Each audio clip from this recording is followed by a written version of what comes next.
బంగాళాఖాతంలో అల్పపీడనం ఏర్పడింది. ఇది మరింత బలపడే అవకాశం ఉంది. ప్రస్తుతానికి శ్రీలంక సమీపాన ఏర్పడిన ఈ అల్పపీడనం మరో 48 గంటల్లో ఉత్తర కోస్తా అలాగే ఏపీలోని పలు ప్రాంతాల్లో విస్తరించే అవకాశం ఉంది. దీని ప్రభావం వల్ల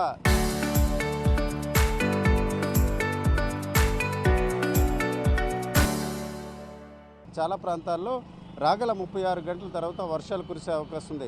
ముఖ్యంగా ఉత్తర కోస్తా జిల్లాలు శ్రీకాకుళం, విజయనగరంతో పాటు అల్లూరి సీతారామరాజు జిల్లా, విశాఖపట్నం జిల్లాతో పాటు తూర్పుగోదావరి జిల్లాలోని పలు ప్రాంతాల్లో వర్షాలు కురిసే అవకాశం ఉంది. అలాగే గంటకు 30 నుంచి 40 కిలోమీటర్ల వేగంతో కూడా గాలులు వీస్తాయని అధికారులు చెప్తున్నారు.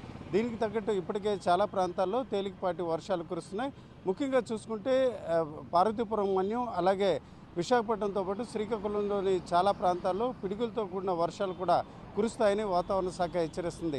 ఈ దశలో సముద్రం కాస్త అల్లకొల్లంగా ఉండడంతో 36 గంటల తర్వాత చేపల వేటకు వెళ్లరాదని కూడా అధికారులు సూచిస్తున్నారు.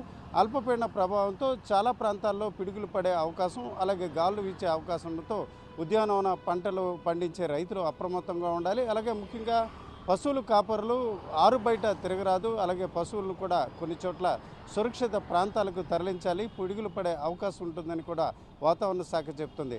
మరోవైపు చూసుకుంటే ఎండల తీవ్రత కూడా రాయలసీమ ప్రాంతంలో కొనసాగే అవకాశం ఉంది.